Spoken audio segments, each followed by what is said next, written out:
حضور، سوال یہ ہے کہ ظاہری طور پر دنیا میں اہل ایمان اور کافروں سے اللہ تعالیٰ کے سلوک کے فرق کو کیسے دیکھا اور سمجھا جا سکتا ہے جو غیر مسلموں کو بھی دکھایا جا سکے تاکہ وہ اللہ تعالیٰ پر ایمان لا سکے؟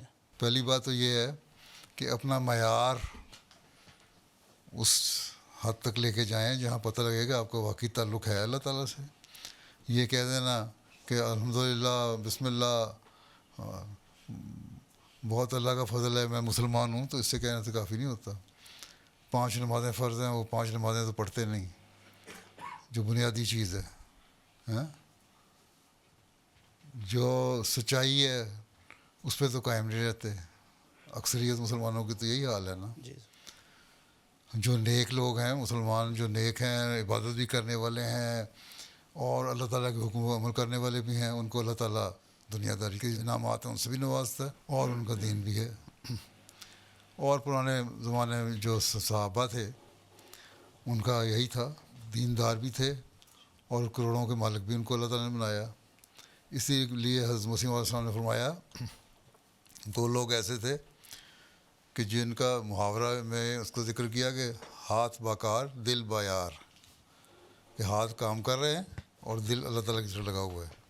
لیکن ہمارا کیا ہوتا ہے کہ ہمارا دل بھی پیسے کی طرف لگا ہوتا ہے، دنیا کی طرف کی طرف لگا ہوتا ہے. نماز کا وقت آتا ہے، ظہر یا عصر کا نماز کام کے دوران میں نہیں کرتے، رات کو دیر تک بعض کام کرتے ہیں تو صبح فجر کی نماز نہیں وقت پہ پڑھتے.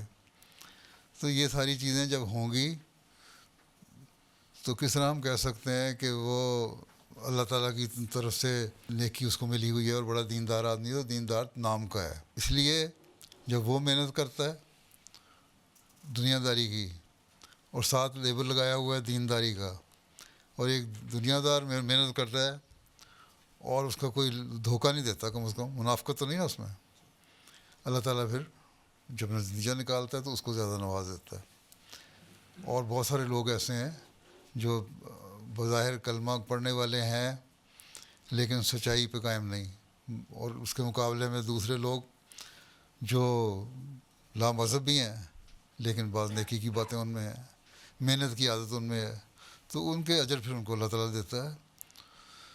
تو اس لیے یہ کہنا کہ کس طرح ہم فرق کریں کس طرح نہ کریں، پہلی بات تو یہ ہے کہ پہلے یہ کہیں کہ جو دیندار لوگ ہیں ان کی یہ مثالیں ہیں.